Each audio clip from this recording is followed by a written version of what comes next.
Well, today I've had a quite a nice time going to check out your beautiful state. I got to check out a place called Georgetown. Is anyone actually in Georgetown, by the way? Nope, nobody. There you go. So I went there because my cousin, who has been my best friend since I can remember, invited me to come and see him, and it's been really cool to see him after a long time. We moved to Chicken Coop, so yeah, it was a good time. But it was fantastic to connect with him. As I look across the room, there's just a few different demographics that I just really want to affirm and put some value on. I want to start firstly with our people that are younger than me, particularly in high school and heading into uni. Can I just affirm you and encourage you? Maybe some of you are here against your will. I recognize that. But also, I want to encourage you to continue just seeing some value in the Christian journey. I know it can seem a little bit strange to your friends, but I think as you begin to understand it and it becomes a real part of your life, it can be a very special thing, a very special resource in those most difficult times. I'm sure Ben would attest to this, that sometimes the most difficult times of life, like death, you need something that will get you through those sort of times. And, we kind of spoke a little bit earlier about how AI is taken over the world and soon will all be replaced with robots. By the way, this sermon is presented by a human and was prepared by a human from start to finish. Yeah, that's what a robot would say. Oh, Lily. So I absolutely value you guys here. And also for those, and there's not a whole bunch of you, but I'm very excited to see our young adults who are over 18, probably working or coming close to the end of uni. It's so important to have you, and I often hear the line, "Oh, I'm turning 30, I'm no longer youth, I'm heading to the big tent." And it's like, walk of shame. No, but the reality is, I think, and this has been my experience, you remember Alex, I told you about him last night. Alex is about, I'd say 10 years older than me, but he's a very good friend of mine. And I think that's okay. I don't think there should be a rule that your friend can only be like 1 or 2 years older than you or younger than you, right? Like the reality is, we need friends across the spectrum of life. I've appreciated having someone older than me that valued me and put time into me, and we all need that. And then there is another demographic here that I need to value, because I've entered into your sphere of life, not entering. My kids too, so I'm well and truly entered. I am now walking through the valley of the shadow of death. No, but honestly, sometimes the thought has crossed my mind that it would be easier to leave my kid at home with the wife, not on its own. But the reality is, we really need to bring them to church and be part of this. And so it's great if your kids are here playing with cars and making noises. I would rather them be here than at home watching Octonauts. I mean, it's thrilling. Let them watch it every now and then. But the church community, again, the same thing that would happen for a teen or a uni student. A kid needs mentors. I'll tell you a story that's excited me this year. I got to baptize 9 young guys, ranging from about 16 to 18, all together in the river this past year. They have become the best of mates, and they have been looking out for each other. And I know that it's hard to leave as a pastor, but these guys are all hanging out, and they are looking out for each other. And this is not the first time this has happened. When I left Toowoomba, I left a group of 6 boys there together, and they are still working with each other, looking after each other, hanging out. They've even got a YouTube channel, which I think is not that funny as they think it is. But the reality is, we need each other. And I don't mind if I look across the room and I see people of different demographics in that room. Youth is about young people at the core of it, people learning it and coming closer to Jesus. And I am glad to see all of you here today. Throughout this talk, it's going to be a little bit more of an interactive time. So introverts, don't run. Pastors, get ready to spear tackle. Introverts. Pastor David has a mean spear tackle. He's like an NFL. Oh, hello. He's you just love doing those combat rolls. Yes, there will be a bit of time of just sharing together, but don't be afraid. I hope it won't be anything too intimidating. Yesterday morning we spoke about, is it livable and believable to follow Jesus and to commit your life to Him, to make Christianity your number one value and all guiding worldview? I would suggest that from experience of my own and others, many, that there is a good reason Now, the reality of our culture is that we don't just say that Christians are default reality. We really got to be careful here that we don't come across as arrogant and dogmatic when we talk to people about our faith, because the reality is we don't just default into it, do we? You can meet very good Buddhists, very good Muslims, very good atheists that have a very well-reasoned way of seeing the world, and you could agree and go, yeah, they've got a point. But my suggestion here is that Christianity has a point, and it is a reasonable option. It has a place. But how do we get to that place and actually see it as fully valuable? Well, I'd suggest if it's livable and believable, that's good. But we need to go a step further. I think it has to be beautiful, and I think the people who believe it should be likable. And that's what I'm going to look at tonight. I don't think it's automatic, and I think this is where the rubber hits the road. You might have some fantastic beliefs. You might have come through the Seventh-day Adventist Church and you believe in the Sabbath and how special it is. But when the rubber hits the road, does it actually make a difference in your life and in the life of those around you? I know this is going to sound like the start of a joke, but when I worked at KFC, I worked in the busiest KFC in Australia. It is called Browns Plains KFC. Okay, very original. And is the busiest KFC in Australia. We won multiple awards for that, and there was certificates on the wall. I believe our most favorite item that we sold was the Mega Bucket. For those of you who don't eat much KFC, that's the biggest meal. And often it was Taragos coming through. And you can guess that, our beloved Islander families would love to get their KFC chicken. But honestly, now, when I get a chance to go with my wife and her family, I'm the one getting the Mega Buckets. But anyhow, working at KFC at Browns Plains, busiest in Australia, we had a lot of young people coming from 15 to 20. That's usually the kind of people that work in fast food. Does anyone here work in fast food currently? Yep, awesome. KFC? Fantastic. Really, which one? KFC Burnie, right on. Okay. Is there someone else that works at KFC? Timmy! Oh, where do you work? McDonald's. Oh, the competition, okay. All right. You do your Big Macs and chicken nuggets. But, so we had a lot of young people, and I think it's a great place, to start learning work ethic and, getting involved, financial management. Hopefully you're saving your money so you can one day own a house in 35 years. So anyhow, we all came, and the cool thing was that we all came from very different backgrounds. So there were Pentecostals here, there were Catholics, Mormons, Jehovah's Witnesses. We had everyone. So the conversations were fantastic. We'd get to hear about all sorts of stuff. We're packing our Mega Buckets. We're making burgers. Actually, making burgers at KFC was a lot of fun. And cooking the chicken, a lot of fun. I'd say it's the second best job I've had. I've had 3, but yeah, it's the second best. But I loved working there. And we'd often have great conversations. I learned a lot about Mormonism. I had no understanding of it before I worked there. And but there was one other person that was often around in the conversations was my mate Jared. He and I were best buddies. When we started working together, we started on the same day, and we just absolutely hung out. We absolutely loved each other. It was the best. We both loved Pokemon, so we'd always talk about that. We both enjoyed watching movies and just, all that sort of thing. But Jared considered himself an atheist. So when he heard all these conversations, I could feel you can feel the kind of the tension, the quietness, the eye rolling. He kind of got a little bit sick of us always talking about this. And he would always say to people whenever they kind of tried to bring him into it, because he got a lot of invitations to church that he didn't really want. The Pentecostal would come, hey, come Sunday. And then, the Seventh-day Adventist, hey, come Saturday. So he's like, listen, guys, just leave me alone.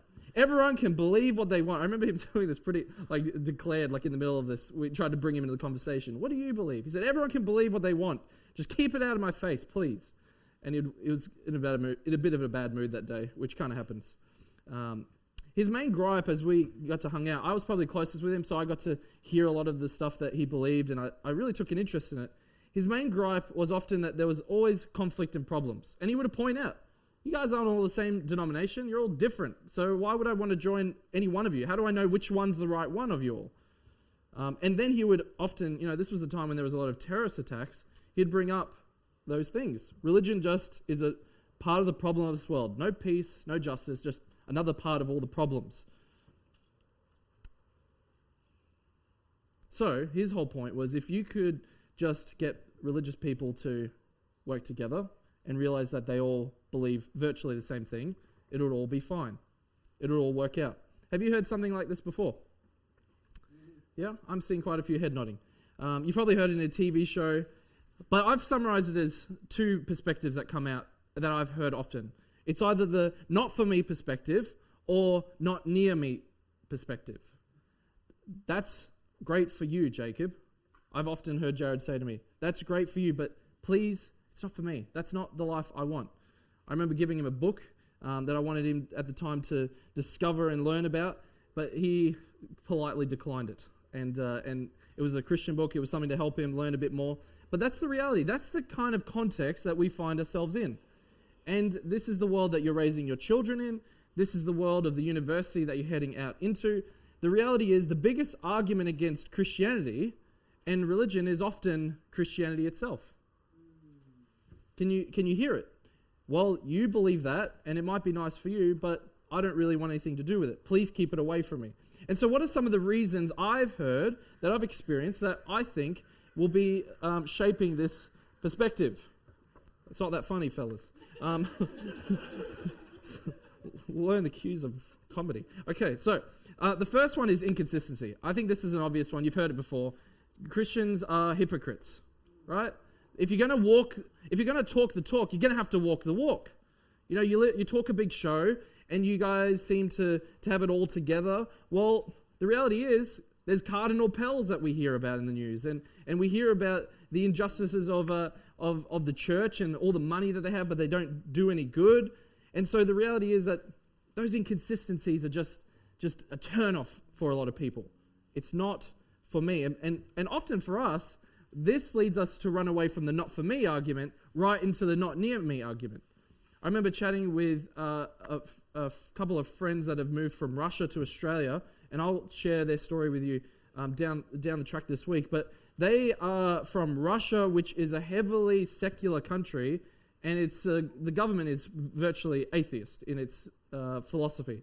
And he has often said to me that he feels that he doesn't want to tell people he's a Christian because he feels he doesn't live it out well enough. So I kind of immediately recognize that he wants to keep this invisible. He doesn't want to be a PR problem, right? You know, like we hear about them, the sports star that makes a big boo-boo, and then he brings dishonor on the sport. You know, we don't want to do that. We don't want to be that Christian that makes Jesus look bad.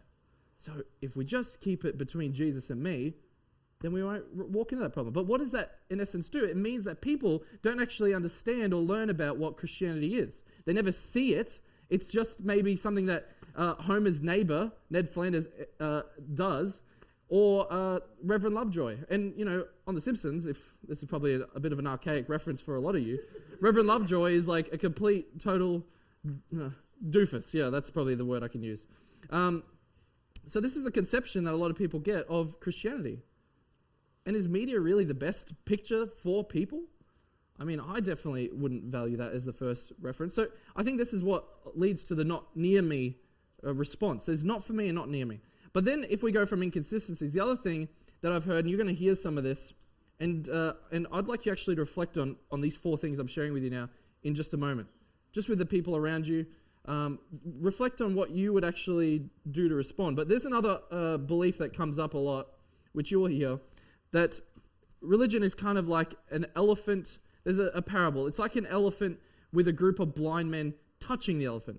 So a blind man walks up to the elephant and touches the trunk, and he notices it's kind of long and it's a bit wet and slippery. It's kind of like a snake. And then another blind man comes over to the tusks and feels it, and it's sharp, pointy, and long. It's kind of like a spear. And then another one grabs the leg, and it's quite round. It's like a tree. But they all think something different of what the elephant is. But in reality, they've all missed the point. They get a part of it. They're all right. But the reality is they're also missing the bigger picture. This is the idea that you have your beliefs, I have mine.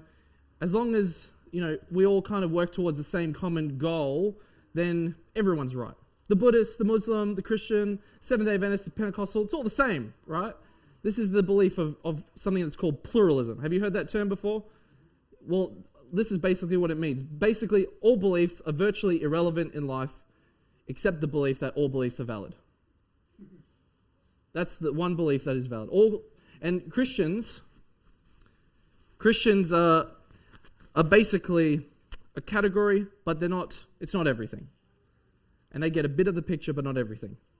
So really what this is saying is that beliefs are not a big deal.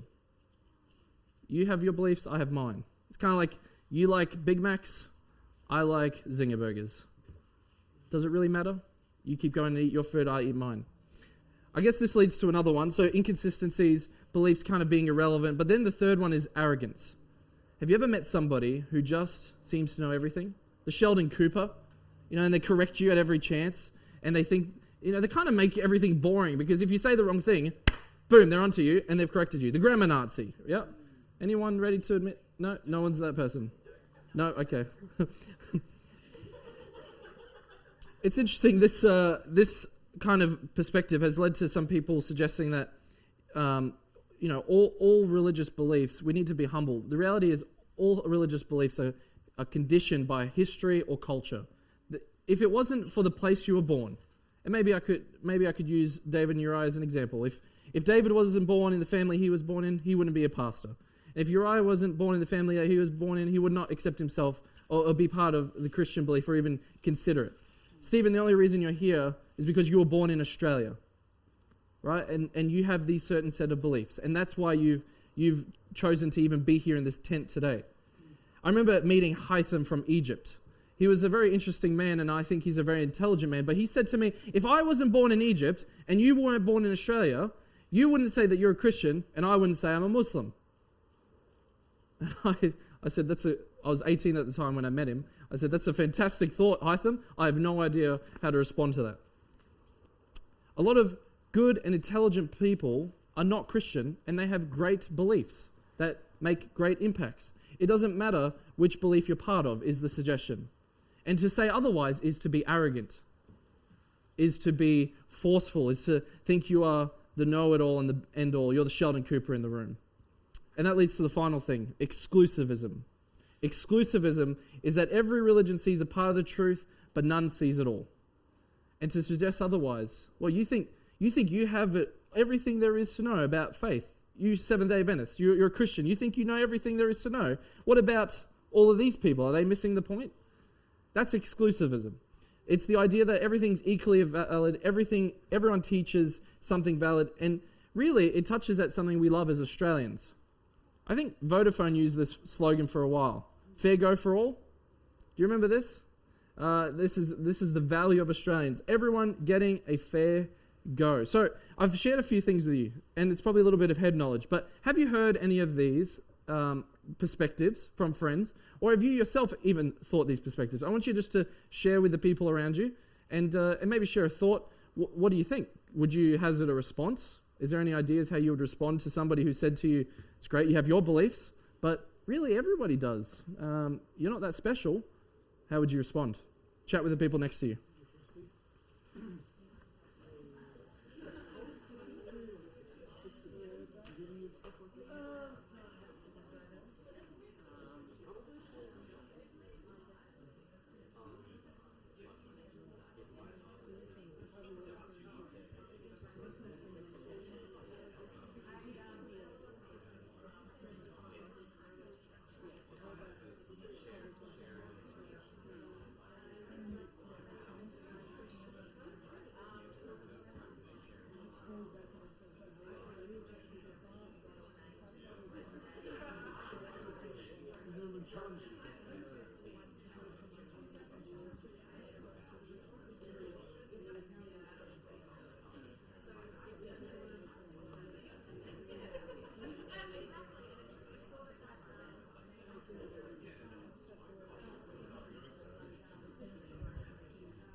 Right, I'll give you 30 seconds to wrap up that thought.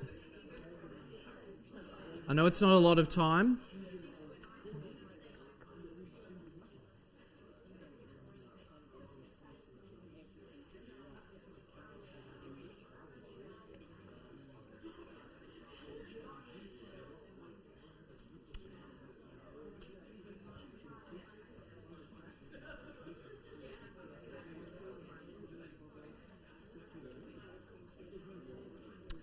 So I know it's not a lot of time to really delve deep into it, but I hope that you can just process some of the thoughts, because I know it's kind of stuff I've been thinking about for the last, since Hytham started asking me these questions and Jared started asking me these questions, I've been thinking about it for 13 years or so.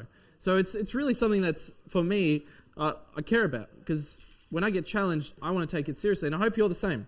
I hope you don't just fly through life, but you seriously look at your beliefs and go, why do I believe what I believe? But if we were to go back to the analogy of the elephant with the six, I shared three. Let's go with three. Three blind men touching the elephant. I guess the core behind it is that each person is missing something, right? They're all blind to the greater reality. But what you need to instinctively listen to carefully in the analogy is that there is actually another person standing in the picture. There's actually another person in the story which is kind of forcing you to assume and take the position of, and that's the narrator itself. There's somebody who seems to see the whole picture clearly. Somebody can see the elephant in the room, but these blind men can't. So immediately, what are we dealing with here is a suggestion that there is some beliefs that seem to have better eyesight and better perspective over others, doesn't it? So it's not actually a really pure pluralist perspective, because really then, every perspective must be blind. Everything must miss it. When Hytham said to me, if you weren't born into the family that you were, you wouldn't believe what you would. You're an Australian, that's why you're a Christian. That's basically what he said to me. I think he's also needs to recognize the point that he, in his belief that pluralism makes more sense, or that conditioned religion or the beliefs come just from your family or from your culture, that belief itself is conditioned and from a time in history. He, in essence, is not working purely by the way that he needs to, that he's trying to suggest. The other way to look at this, and we'll come back to this in a little bit. The other way to look at this is, if you're saying that all beliefs are just your perspective and your nice idea, well, that's a belief too, isn't it? That's a belief too. So we need to actually take a step back and recognize, I think there's a humility that's needed by everybody here. There's a humility that's going to be needed by everybody. And when we come to the table, we need to offer something that is good and is believable, but it's also got to be livable and attractive and beautiful. So it's not unusual to have opposition. You're going to find that often. But can you offer Christianity as a good option? As one that will be believable, that will make a difference, and that will be likable? If you're a Christian today, guys, stealing my show. No. If you're a Christian, it's like every time I go to talk, these ducks are having a good time. Okay. They're not ducks? I feel like you're making that up. All right. Turbo Chicks. Such a strange name. Okay, if you're a Christian, this is not just an idea that's kind of useless. I'm not just going to share some thoughts with you, and I think that's end of it. Some good head knowledge and leave. I think this is an opportunity to challenge you now. How can you go out into the public sphere and really offer something beautiful and good?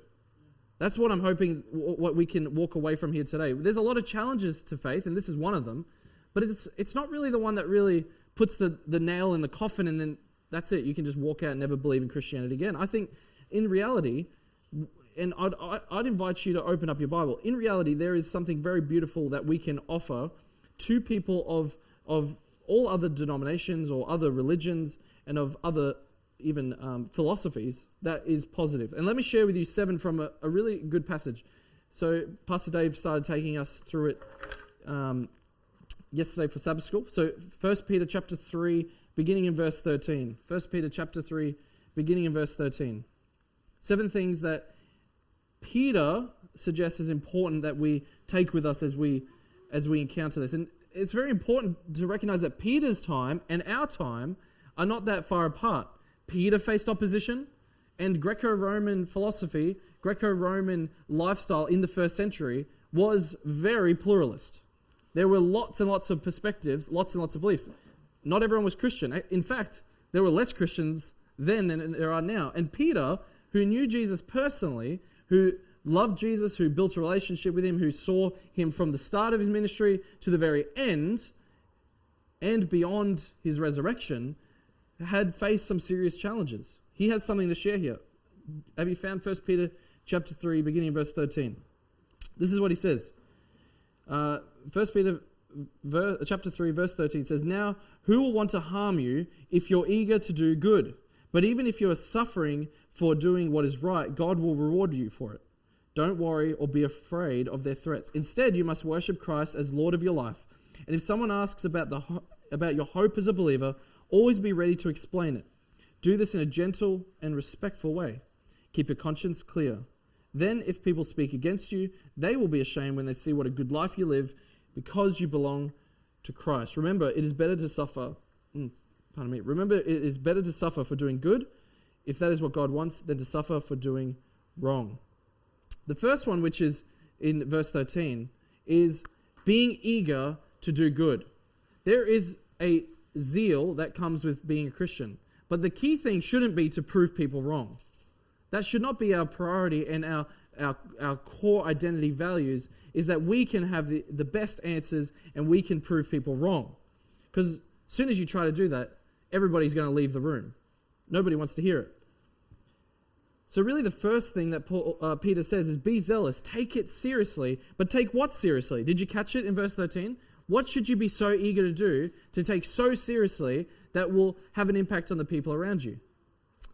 It was to do good.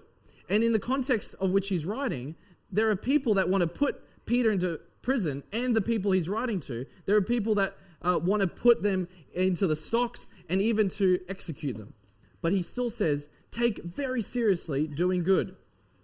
I recall a time when I was at KFC and people were inviting Jared to church. But I said to him, would you like to come to Vital Connections on Saturday night? Vital Connections in Brisbane is a soup kitchen that runs Friday, Saturday, Sunday. And it would go to Milton Street Overpass in the middle of the city, and we would serve out food to the homeless.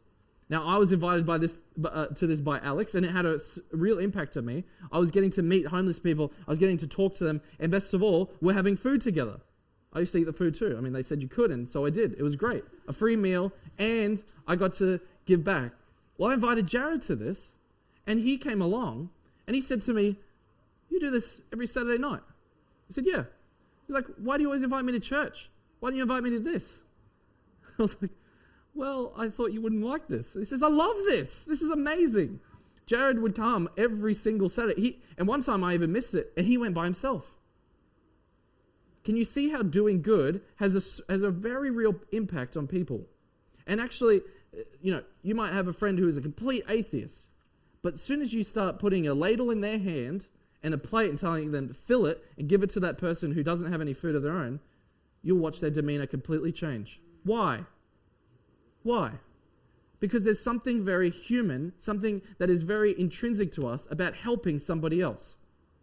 That is the power of the gospel. That is what really should be the best argument that you could offer. But there's more. He goes on. He says, even if you suffer as a righteous person, you will be blessed. Now, we're going to talk about blessing and happiness, because really at the core of every human experience is we want to be happy. Jared wanted to be happy, even though he's an atheist. Ashley wanted to be happy. She's a Pentecostal.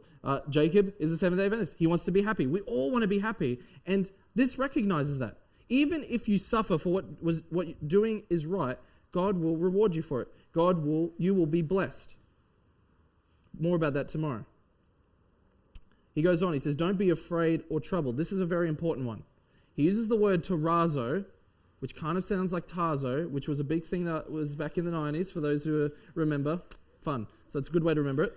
And tarazo basically means being stirred up. Has anyone really stirred you up and gotten on your nerves and you really just got really mad? Siblings probably. I imagine.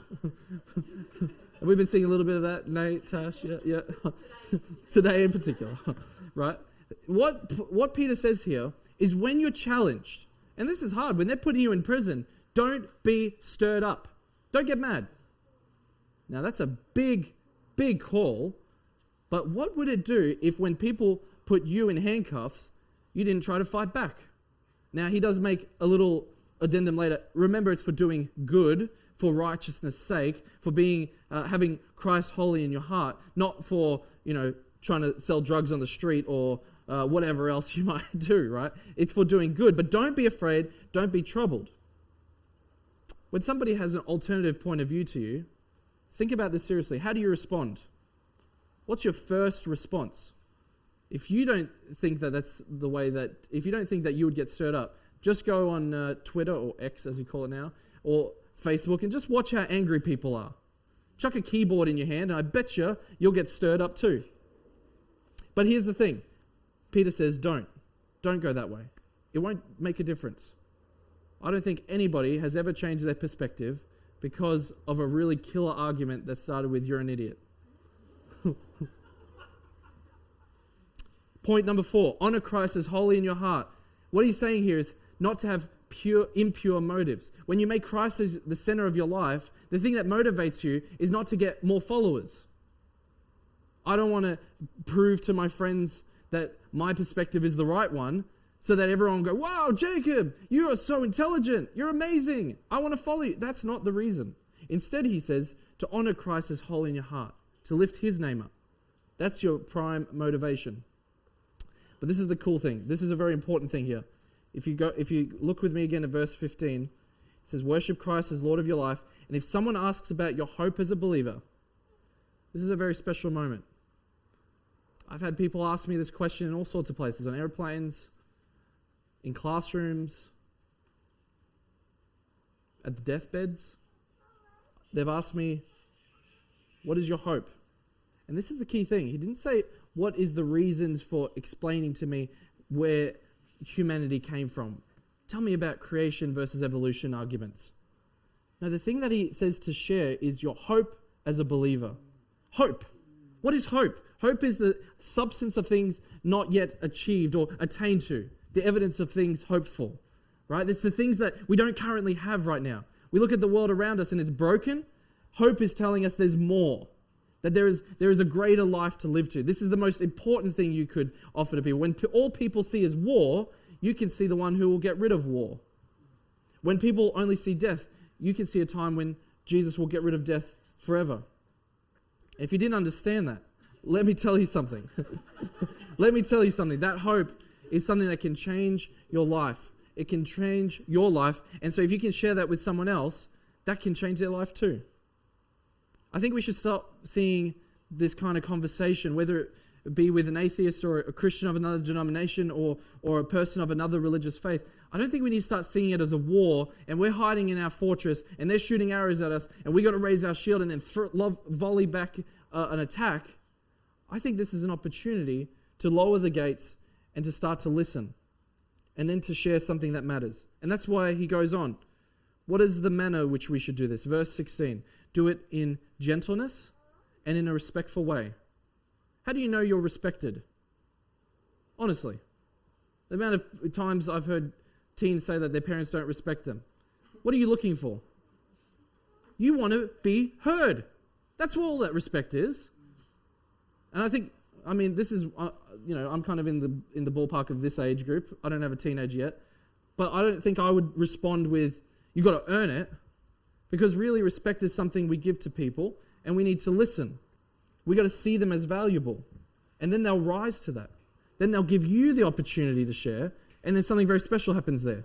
We start to grow together and we start to have a relationship. And that's when we can actually influence people for good. And of course the final thing here is to maintain a good conscience. Imagine if I pulled out a packet of cigarettes right as I finished these last 6 points. No, don't shake your head. Does anyone have a light? And I asked you to light up a cigarette for me, and I had a good smoke, and I started telling you, guys, We really need to cut down on our smoking. How many of you would be excited to listen to me? Or perhaps I told you, guys, we need to start driving more electric cars. And I jump into my Mustang and I rev that V8 engine as hard as I can. It's okay, it's got premium petrol in it. It's the good stuff. And I'm telling all of you to drive electric cars. What would you immediately think of me? Hypocrite. Yeah, hypocrite. And you know where that word comes from. The reality of that word is the actors used to dance and do their comedies and their tragedies in the Greek theatre, and they would often wear two masks. And the reason they were called hypocrites or hypokritos is because they could act multiple parts. They could be one person who is the villain and one person who is the hero. And it's a fantastic ability. For those who love theatre, imagine trying to act two characters at once. Well, yeah, a lot of people find it very easy. Yeah, that's the reality. We find it very easy to be different kinds of people in different contexts. When we're alone, we can open up that computer and find all sorts of interesting things. But when we're in front of our parents or we're at church, we wear the nice suit, we do the part, we look good. What Peter is saying here, maintaining a good conscience, is who are you the person when no one is looking? Now, this is not a reason for you to run out of the church and go, I suck, I'm terrible. I'm never going back to church because I can't reach that standard. No, but what it does invite you to is to recognize that maybe the thing we've been offering is the wrong thing. Maybe people are seeing us as moral improvement theorists, trying to make people better, trying to look the part, when maybe there's something more important to share. I'm coming to that, and I'm running out of time. But here's something that I think summarizes everything. If you want a really strong argument to respond to people who don't believe what you believe, do you want to know what the strongest argument is?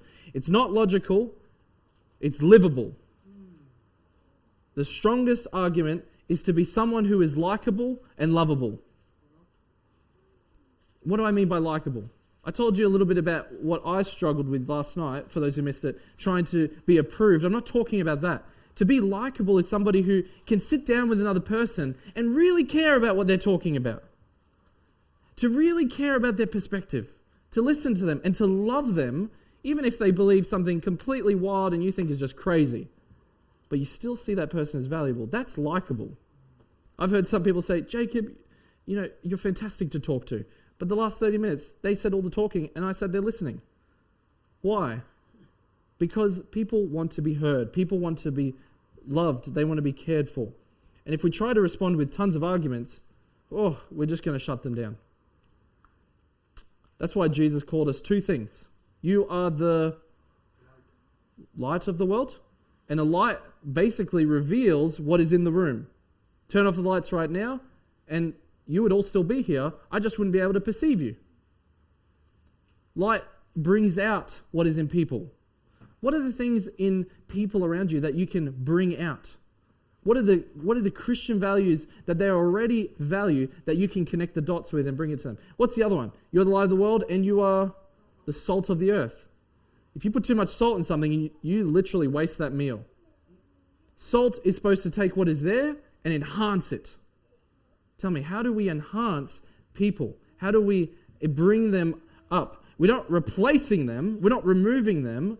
We're bringing out the special things within them, the things that God had created within them. If they're made in God's image, then there is something special that they have to offer. But you can only do that if you spend a heck of a lot of time sitting down with them, listening to them. But here's the great thing. You probably already have someone like this in your life. You probably have a family member that you've spent a lot of time with. Today, I was spending time moving a chicken coop. Not because I care about chickens, but I care about my friend, my cousin, the person that I love. He has been my best friend since I was a little kid. And I got to share with him stuff that I love about God. He was opening up to me about things that were struggles for him. This is a very special place for all of us, to find that place where we can talk and care for people. Now, I'm just going to wrap it up here with a few thoughts, because I've offered to you some pluralist perspectives. Would you like me to share some positive responses that affirm the Christian perspective, to show that it is a good option, even if somebody says, not for me, not near me? Would you like to hear some of that? I'll keep it quick. I hope I won't put any of you to sleep. First one, Christian belief, I suggest, offers a tolerance that many people yearn for. Really, we want to tolerate other people. Christians are not coming in and saying, everybody else are dummies, we know everything.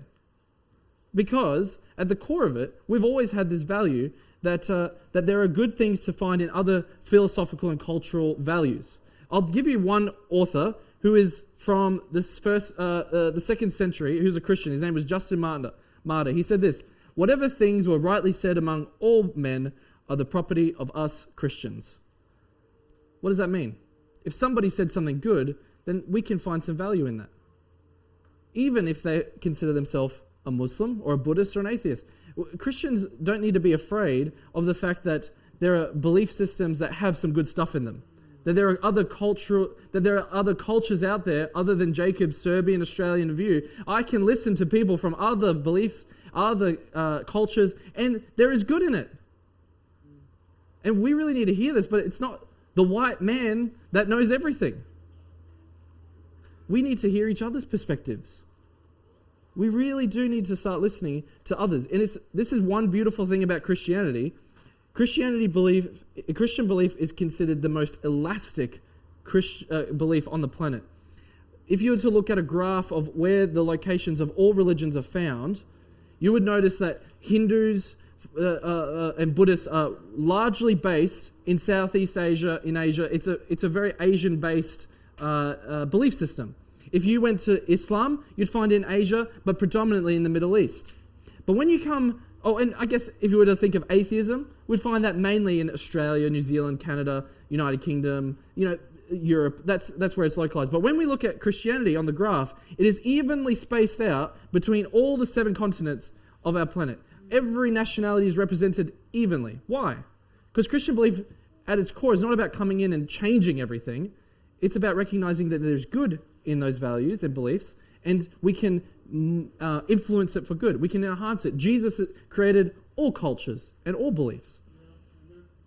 It's actually very interesting that when we look at the Greco-Roman world, which was very pluralist, it was actually the least tolerant of anyone that thought otherwise. Roman emperors would be ready to kill somebody if people didn't worship them.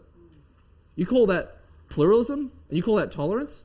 But often Christians were on the spear end. But Christian belief offers a tolerance that people yearn for.